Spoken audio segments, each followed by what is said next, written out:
Starting a new design project in school is always very exciting, and we usually create those in Revit. But that has a whole series of challenges, and that's the purpose of this video, is to review some of the basic features of Revit so that you can put together either your own building or the existing conditions of another building to put a project into. And I'd also like to expand on those basic skills, make sure everybody knows how to do all the primary things you need to do to create buildings in Revit, but also show some of the more subtle features. I absolutely do not want to make you think that this is going to be complete and you'll only need this video to learn Revit. In fact, you should make use of all the great internet resources. I particularly like the Balkan architect, who has very clear and extensive videos on various different things.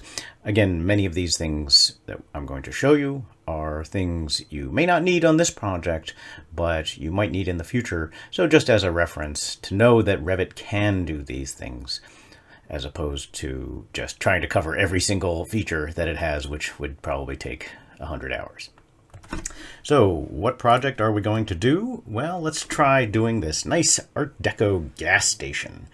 It's in Coalinga, California, and I was just hunting around for an interesting building to choose to make the project fun, and also that has a variety of challenges for different things that we need to create. So where do you begin with something like this? And of course, if you've got your own design that you're using, say in a studio project, you may have created massing drawings or sketches of some sort, and you're going to have to invent the dimensions on your own. In our case, we can get some information about this building from the good old internet. So I went on Google Maps. That's always a great thing to do. And besides showing the building, which is this Richfield gas station, one of the really cool things about good old Google is that it has a scale down on the lower right here. This actually is a measure of 20 feet. And it has other fun things. You can go and look at pictures, and you can even get the live street view. And of course, this is super helpful if you're planning to look around the building, try and figure out what the different sides of it look like. For instance, it was hard to get a picture of the back of the building, but here we go. We can see it right here. And it's a pretty constrained site. So Google has all the information we need really to get kind of a good sense of this building.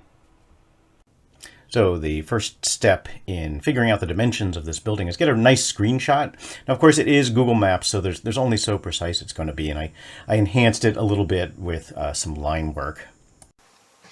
And the way you scale this is really pretty easy if you have Morpholio Trace. You can always use other programs, but this is the easiest. There's actually a define dimension tool in Trace, and you just stretch it out over the graphic scale visible in Google Maps. And just like that, your drawing is scaled. And this is a great feature in a graphics program, because now when we go and we draw, and I'll just do this quickly, you can measure using the ruler, and you can put in dimensions and everything, and it really looks great.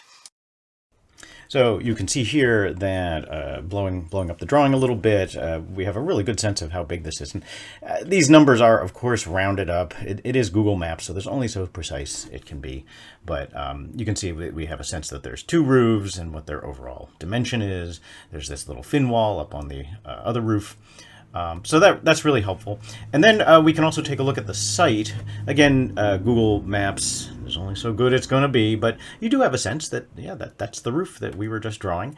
And you can figure out in the same way exactly how big that site is. In this case, I'm kind of estimating because the scale is pretty tiny, but 80 feet square, like round numbers generally when you're trying to create existing buildings or trying to draw your own buildings. Don't get into the, well, it should be 90 feet and 6 3/4 inches.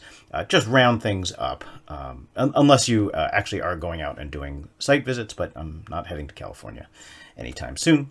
And I can use those dimensions kind of using proportions, visual proportions, and figure out, well, how tall are things?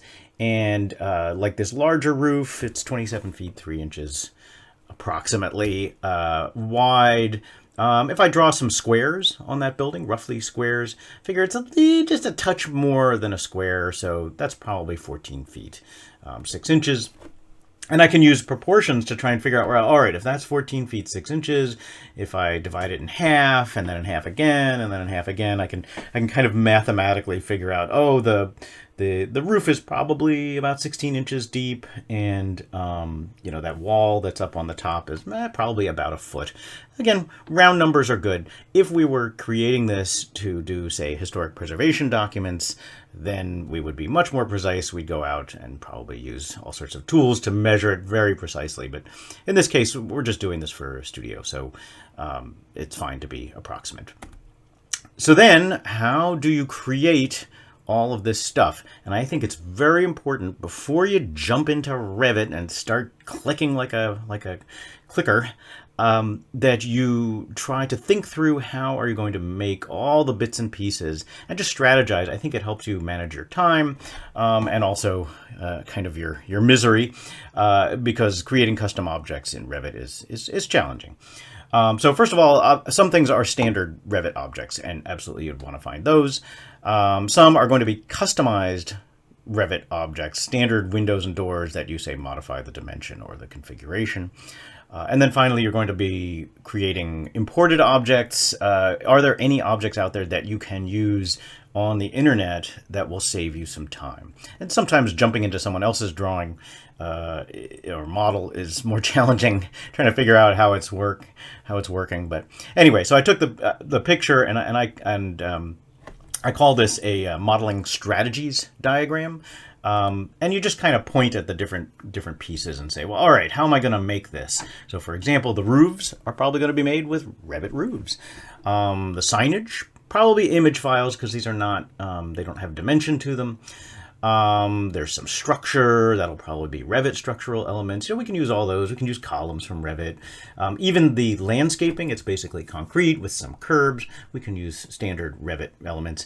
Now, I am planning to use Lumion to render this, and that does make a difference. Revit comes with some landscape features that you can use, but because we're using Lumion and its landscape rendering is quite robust, I tend to model things just as standard Revit objects. They're easier to manipulate that way.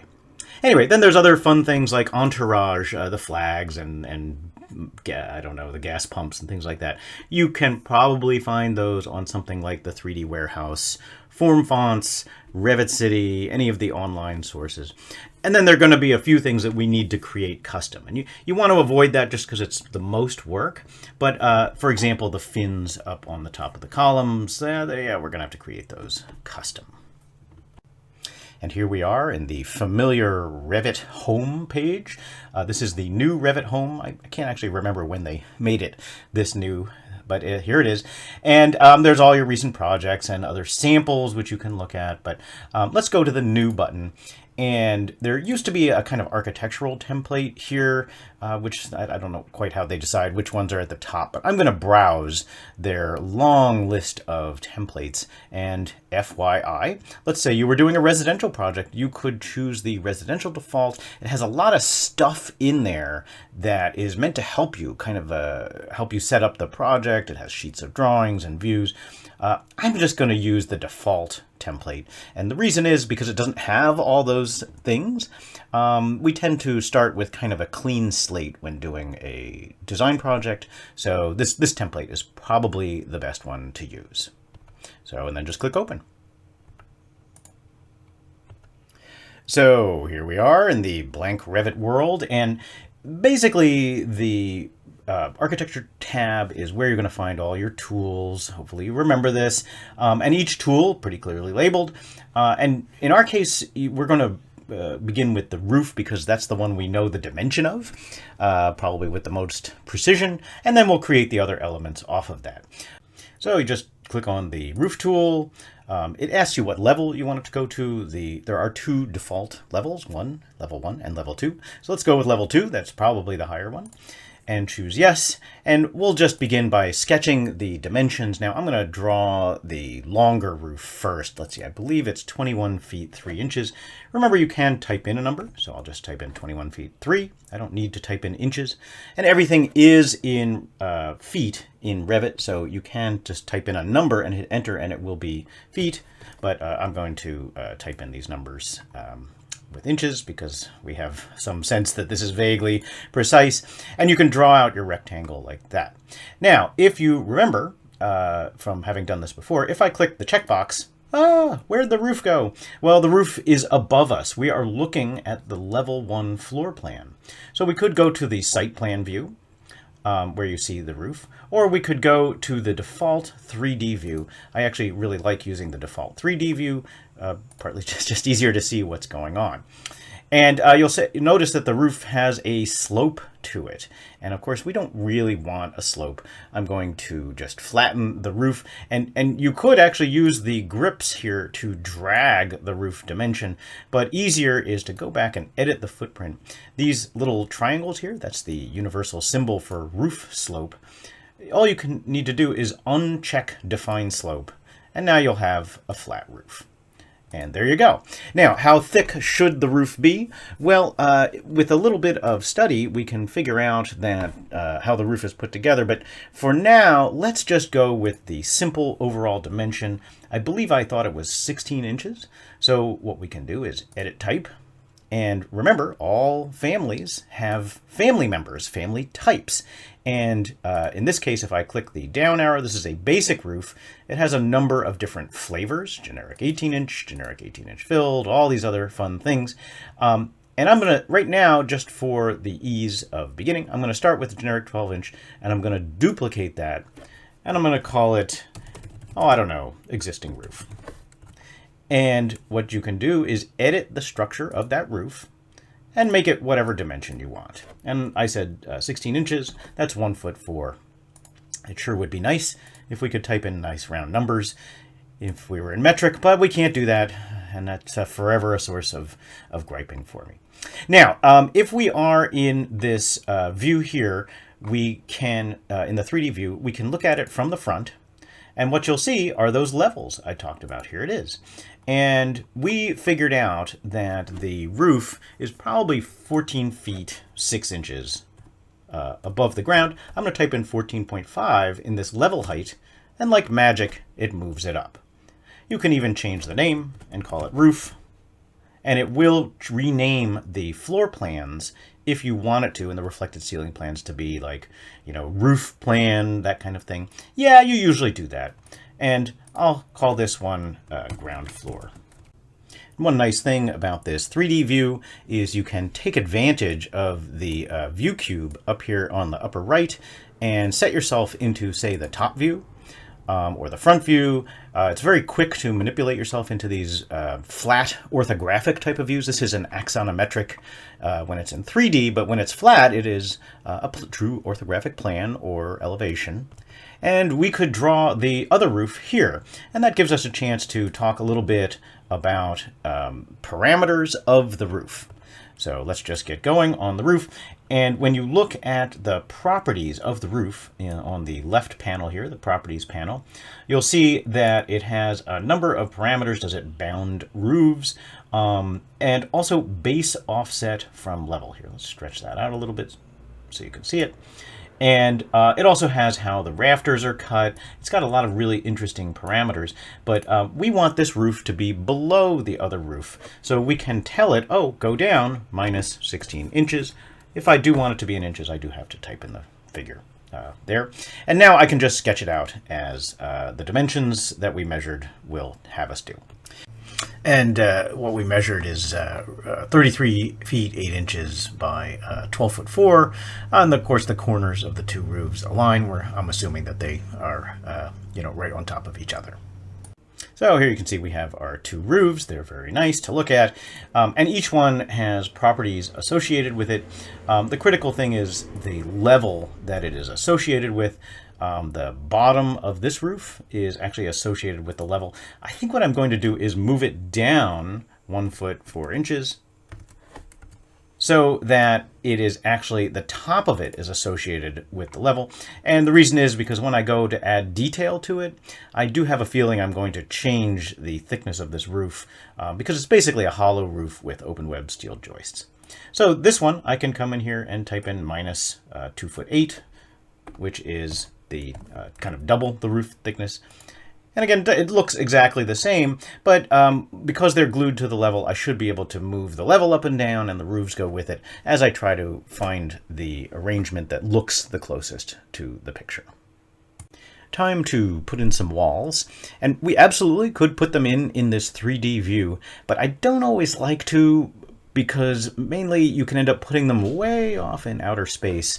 Because it's a 3D view, it's just a little hard to know where you are in space. So let's go to the floor plan. I'll go to my project browser, and by the way, the project browser, you can kind of scroll in the project browser, but you can no longer scroll kind of as easily. It's grouped them into these different categories here. There's views, legends, schedules, sheets, and that's awfully handy. It'll kind of filter it so that you only see those. Home basically shows them all, but that is actually a quick way to navigate, especially as your projects get bigger and bigger and bigger. You can create your own groups. You can even create kind of sheet sets, which is really handy. Anyway, it's a nice added feature. So let's go to the ground floor plan, and the problem we have is we can't see the roof, and we need to see the roof. Now, every view, if you have nothing selected, if you look in the properties menu, the properties you see are the properties of the view.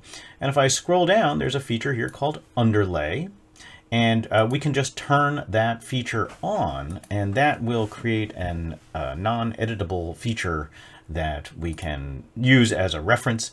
Here, I'm going to make the base level the roof, the ground floor, the top level, the roof, and tell Revit to look up. And what you'll see is basically the underside of the roof, and boy, that makes it a lot easier when placing the walls. So let's click on the wall tool, and I'm going to choose a basic 4-inch brick wall. I believe these are actually concrete blocks, and we'll get to editing the wall type in a minute. And there are a number of parameters that you can set in advance when you're placing new walls. First of all, you can tell it what level you want it connected to, or if it's just a freestanding wall, you can have it unconnected. I'm going to have it connected to the roof. You can choose which element in the wall, which parameter the wall is going to be drawn from. So if you choose finish face exterior, whenever you click, that click spot will place the outside of the wall. And again, I think there's a 2-inch overhang, so I'm going to have that finish face wherever I click. I want it actually to place the wall 2 inches in from that location. And there's other features. You can add a radius if you want a curved corner and that sort of thing. And I'm going to draw a rectangle because that's the fastest. Now, when I click to start the wall, you'll see it's drawing it offset from wherever I clicked about 2 inches. And that should give me the wall that I want. Let's take a look at it in 3D. And here you go. There's my beautiful wall. Now, you might be able to see that the wall, top of the wall and the top of the roof are actually kind of coplanar. And that's why you get this weird Z-fighting, they call it, this broken glass look, whenever you have two objects in the same location. I'm going to select the walls to prevent this.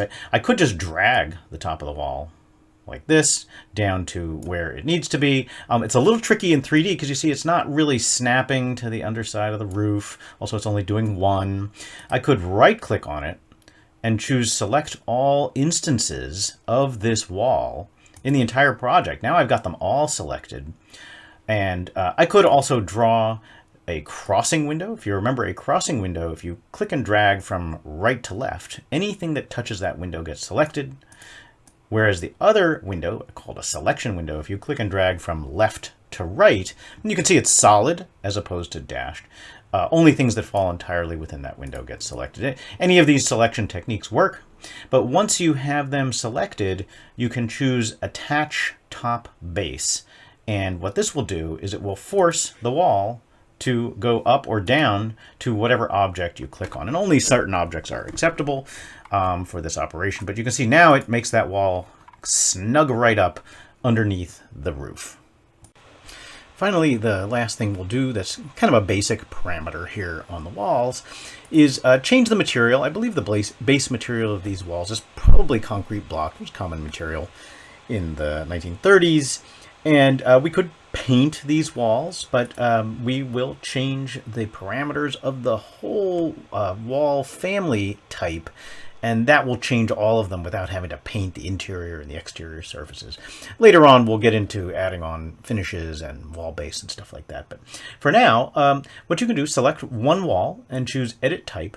So the family is the basic wall family, and in that family, there are several members, and we're using the generic 4-inch one, but let's duplicate that one. You never want to mess up the original wall because it may be used somewhere in the project. So I'll just call this existing block wall.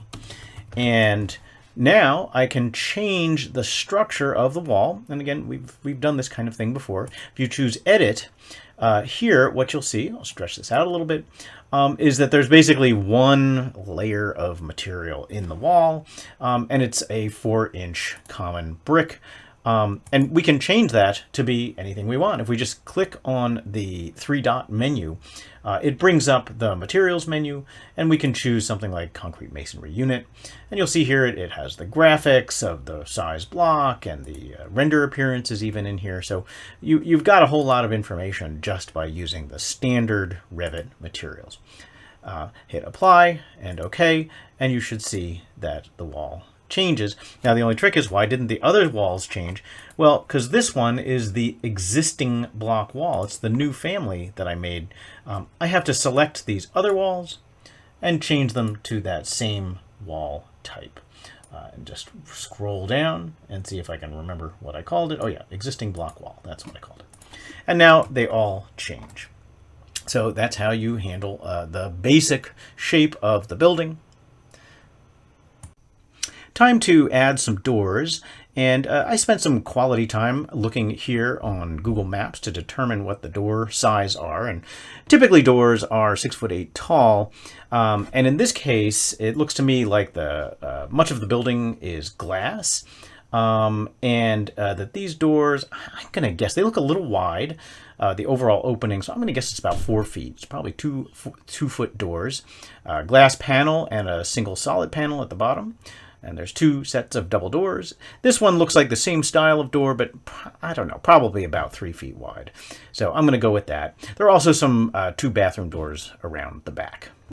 The problem is when you look in the door placement menu here in Revit, I'm on the door tool, we only have one kind of door, and it's not very nice. So we need to load another door. And when you are in the place door mode, there is a load family button, and it doesn't work. It just brings up this annoying menu that says, are you looking for doors? And yeah, that's not helpful. What it should do is just take us to the web. Revit's menus for libraries are now online. You can actually download them onto your computer. There's a spot online where you can download the whole kit and caboodle, but I don't know. It's easy enough to just get them off the internet. Just click the on the Insert menu, click the Load Autodesk Family button.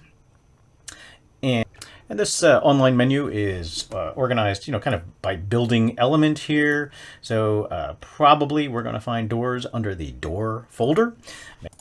And when you're dealing with the standard Revit library, you can see here that, the choices are pretty limited. They're not really a whole lot, but, maybe we can find one that's right for us.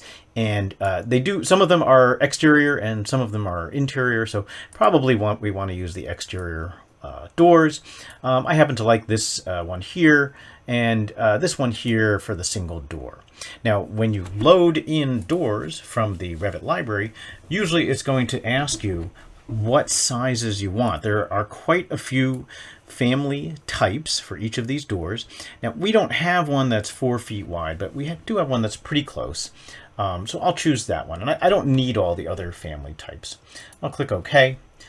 And it loads it in. And then the single door, I just want a 36-inch by 80 door. I believe the others were also 80. I'll click OK, and load that door in. And of course, you don't actually see anything happen because I don't have the door tool activated anymore. So I have to go back, click on the door tool, and your current door will be the latest door you've loaded in.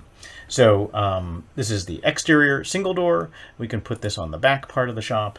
And then let's see if our double door load in. It in fact did load in. And I'll put those guys in here. Now, of course, it's much bigger than the door that we want. But we can edit the good old properties here. Select the door and go into the properties menu, choose edit type. And if you remember, there are all these family types. In our case, we only have one, but we can duplicate this one. And I'll call it something like 48 inches by 72 by 80. And of course, changing the name does not change the actual dimension. So you have to come down here and change the actual width of the door. Hit apply and OK. And now you have double 4-foot doors. And we'll learn later on how to fix the lower glass panel. But that one is about right, I think. I don't know. When we get the windows in, we'll see what we think. If you have a door selected and you want another one, there is this handy-dandy Create Similar tool. I'll just click on that, and now I can create an exact copy of that door. And around the back, I think I'll just use the door that comes with Revit. I'll use this maybe a 32-inch single flush door. Or 34 by 30 by 80, I think is what I'll use. Single flush door, and of course a flush door is what you'd use for a bathroom, and I believe there's 2 doors there for the bathrooms. Now, taking a look at the picture of the building, what I'm noticing is that the height of this top of the window is, I think I have the roofs a little too tall. So I now can take advantage of the having associated the roofs with levels by just sliding them down a little bit until I have a window shape that's just a little bit wider than it is tall. And you can see here, I've kind of put myself into an elevation view. I can select this roof level, and I could just kind of nudge it down until this area above the door seems to be roughly the right shape. I'm going to go with about that wide. Now I can go and get a single fixed window right out of the good old Revit library and put it over this door. And doing that is as easy as just going to the window tool. And what you'll see, there are a couple windows preloaded into Revit. I'm going to guess, what did we say? The door is 48 inches wide, so let's use a 48-inch wide window. Oh, except I'm using one 48 inches tall. We'll have to edit that. And I think I actually want this to be 36 tall by 48 high. So, but what I can do, I can place the window in the outer wall. And like we did with the doors, we can go in here and edit type and duplicate this existing one, and we could change it, or we could just call it existing fixed window. And change the dimensions, change the dimensions here in the properties menu to be whatever it is that we want. Again, using the standard elements in Revit really makes your life a lot easier. Click OK. And let's see if we can get that to match. And you can see it sure doesn't look like it's exactly right. Oh, and that's because I changed the wrong dimension. I changed the default sill height to 4 feet, which is kind of silly. I've got to change the actual width of the window. Okay, and there we go. Now, what if you want this window exactly in the center of this wall? Well, you can move it around until the dimensions are exactly even, but a little trick is go to the elevation where this shows up in. I figured out that it's the west elevation, and there's my beautiful window, and I can put in an aligned dimension, and I'll just put it in with the edges of this outer wall faces here, and put it on the outside here, but I'll grab the midpoint of the window.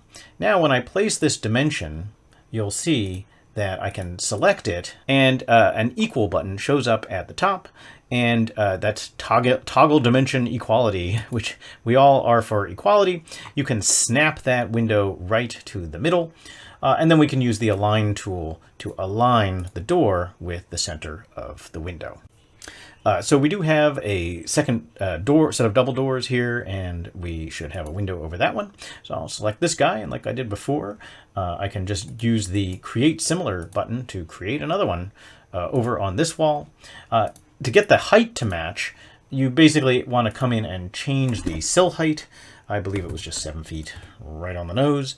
And now I can use that same align tool to align the center of the window with the center of the door. The only trick is that I have to do it in the elevation where you see that door. So a lot of these tools, like I mentioned, they don't work in perspective view or in orthographic view. You have to use these tools. One thing I neglected to mention is when you use that align tool, I can lock the alignment so that the two remain together. So even when I come in and start fiddling around with the frame of that window, the two of them should stay together. And I'm going to lower down the roof again so that it sits on top of that window. I think that looks about right for the image. Again, when you are being precise and doing exact existing conditions drawings, you would want to go and measure that. In our case, we're just trying to match the picture as closely as we can without flying off to California. So the other type of window that we want to add are these big glass windows here. And these are a little tricky because it's a little harder to find a window that's going to look exactly like what we want. But let's give it a quick try.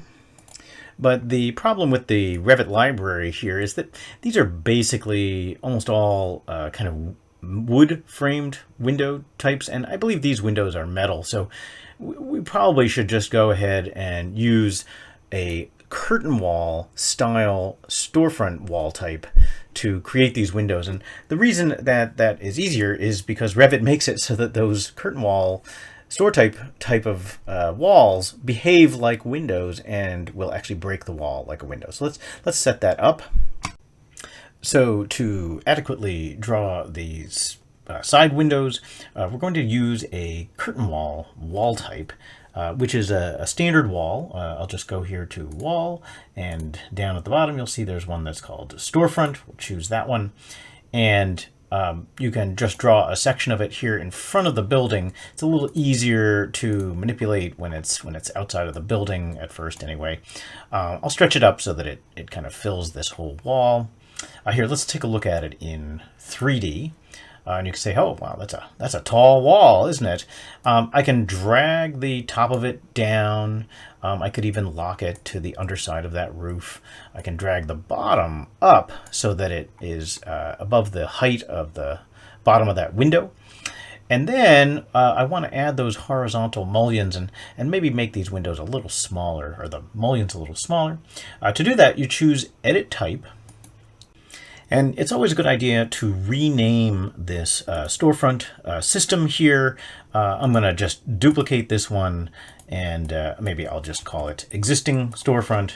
Again, I don't want to mess up the original wall family type because it may be used somewhere else in the project. Or sometimes you just want to go back to kind of square one to build a new wall type.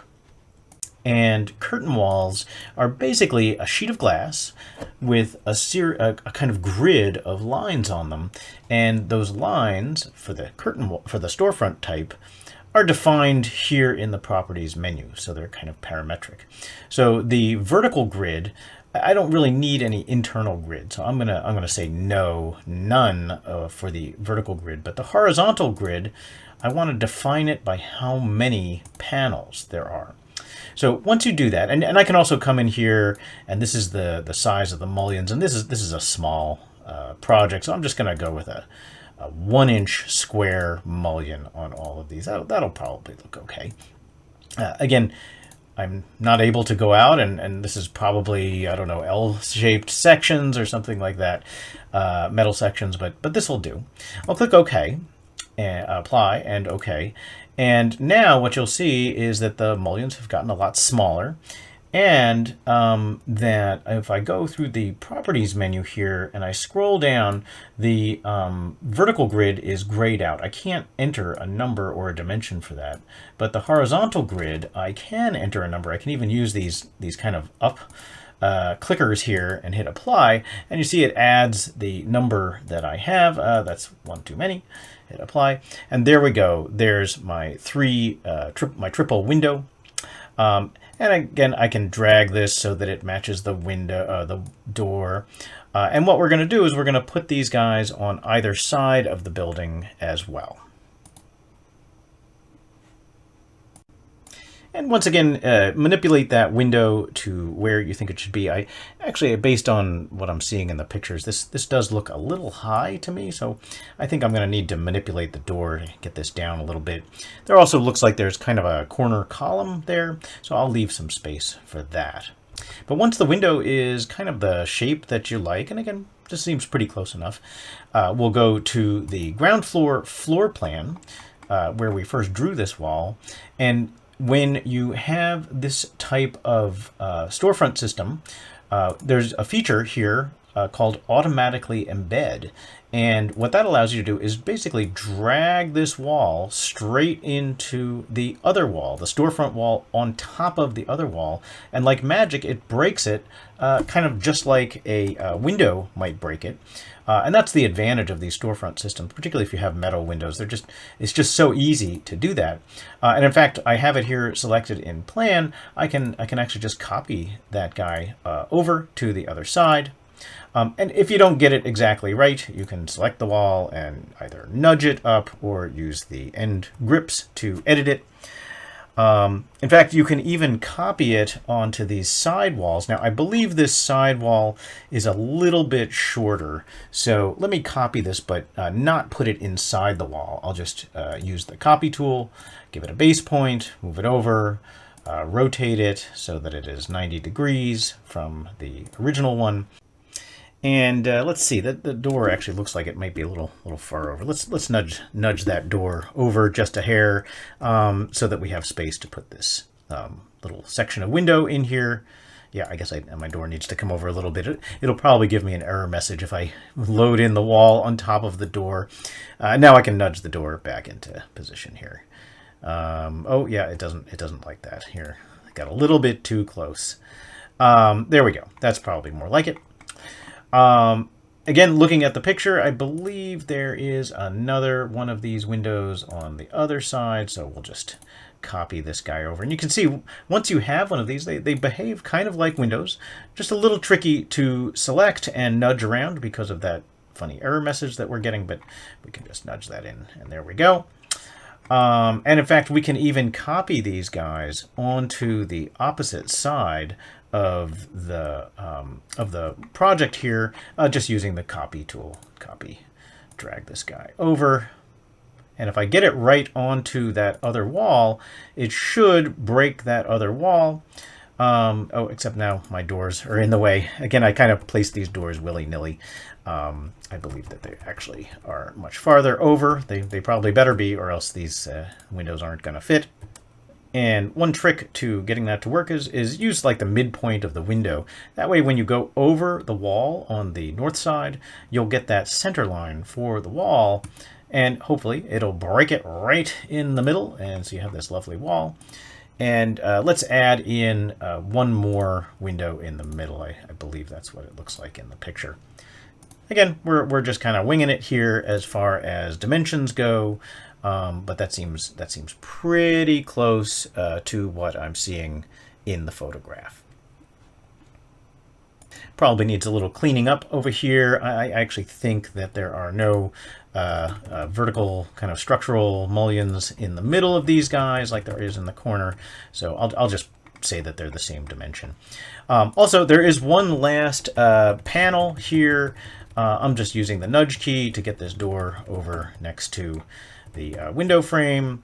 There we go, and then we'll copy this guy over, make one last window bank of windows, and that appears to go all the way to the corner. Not really sure what dimension that ends up being, so we'll just have to go with whatever whatever gets as close as possible. Looks like almost 5.5 feet. So now we've got all of these windows set up. It's looking pretty good. And one last thing that I am noticing is this is actually probably a little bit shorter. And it does appear that there is a kind of column next to this door. Oops. And right here. And I'm sure that allows for an internal partition, which I'll just draw here from the center of this kind of little, I don't know, nubbin to this back wall. Oh, it conflicts with a joined wall because I missed my little spot here. Let me nudge this little fella over a little bit. And that's almost certainly how this project is put together. So there you go. You have yourself a pretty convincing little base model of the building. We don't have any materials. There's some subtleties which we will need to fix with greater detail. So one fun element of this project is this little Art Deco-y kind of fin up here at the top of the project. And that's actually surprisingly easy to do. And the trick is when you draw in roof plan, the Revit automatically kind of starts the wall at the level associated with the roof plan view. In this case, that's the roof level. So I can just choose wall. I think I will just use a generic 1 foot wall here.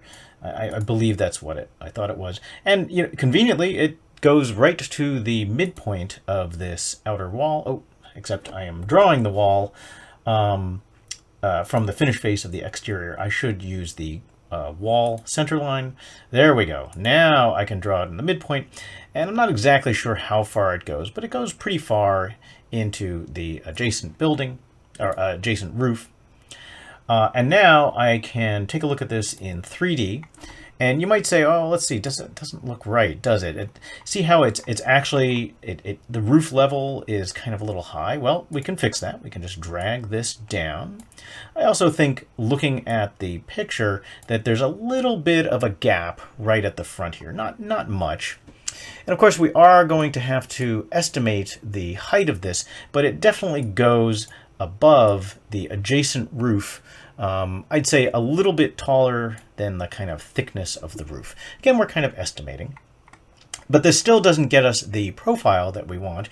Well, Revit has a way to get you the profile that you want. It's actually called Edit Profile. And we've seen this before. We're estimating, but I think if I draw in an arc up here and up in this corner, and Revit will force that arc to be a tangent, I can draw it in and change the tangent and just trim it right up. And same with this side. There is an angled piece, but maybe I can just select this and just drag it over. And it's probably at roughly a 45-degree angle. So at least that's what it looks like. Of course, I get a remove constraints rule. And the rule with these edited profiles is that they have to have a continuous boundary in order to work. And if I click the checkbox and go and look at this in 3D, you can see that looks pretty good. But they can also have holes in them. I think I'm going to remove this bite out of the top, just, I don't know, to be thorough, I suppose. And I'll just come in with some lines and trim that guy right up so that it looks a little nicer. And you can use either trim, or I can just use the grips to grip edit it. But you can actually, we don't need one, but you could have a hole in this wall. And that's kind of a fun way to get a neat look to a wall. We don't need that, so I'm going to delete that. And in fact, one other fun feature of walls that you may or may not know. Let me just put in a new wall down here on the ground. And walls can be tapered. It's actually surprisingly easy to taper a wall. You just select the wall, and here in the properties, there's actually a parameter for that. If you scroll down, it has something called the cross-section definition. Now, normally a wall is vertical because that's pretty typical for a wall.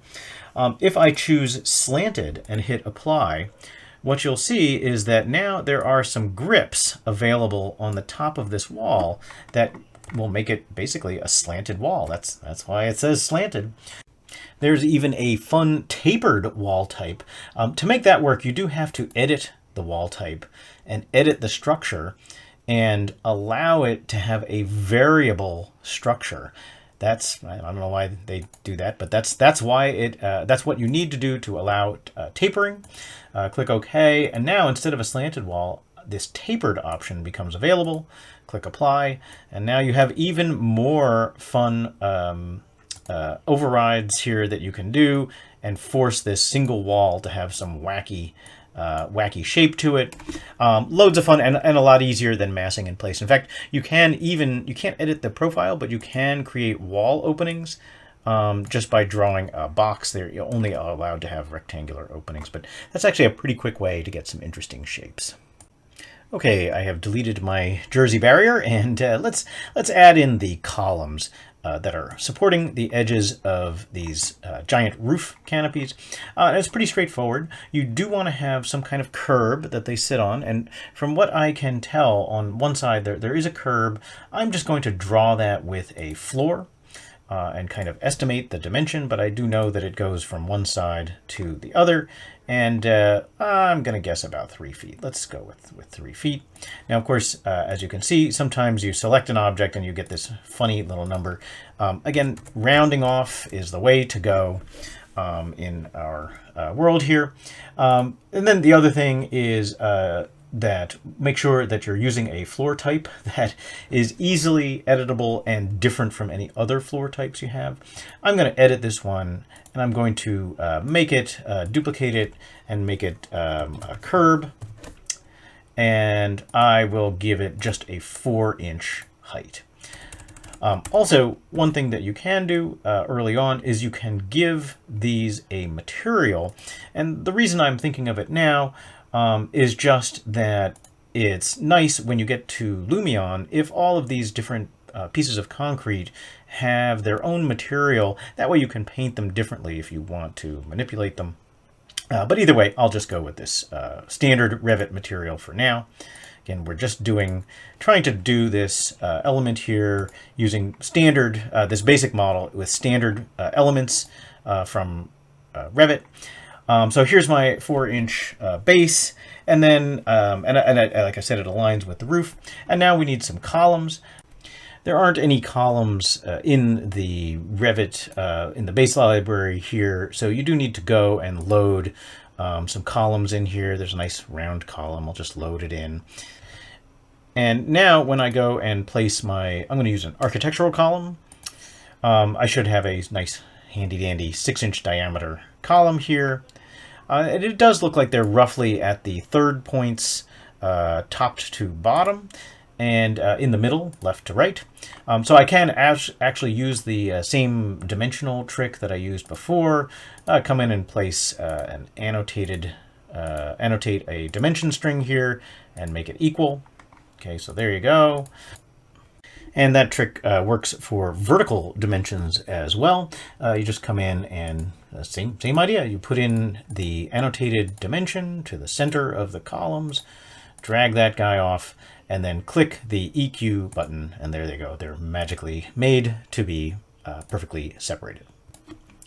I'm going to copy these columns over and move them to the other side so that I can basically do the same trick. In fact, fun way to do this, I'm copying them using a base point, that's the corner, and now I can rotate them around that base point 90 degrees, and like magic, they are correctly distanced, or at least exactly distanced as the same as on the other side, 1 foot apart.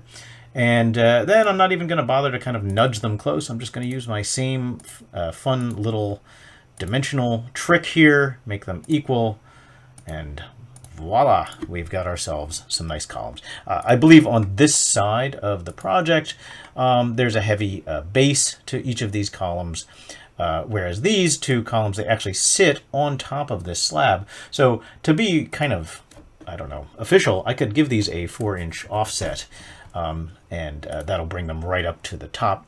These guys, to draw the base that sits around them, looks like a nice big heavy base, probably to keep people from smashing into them.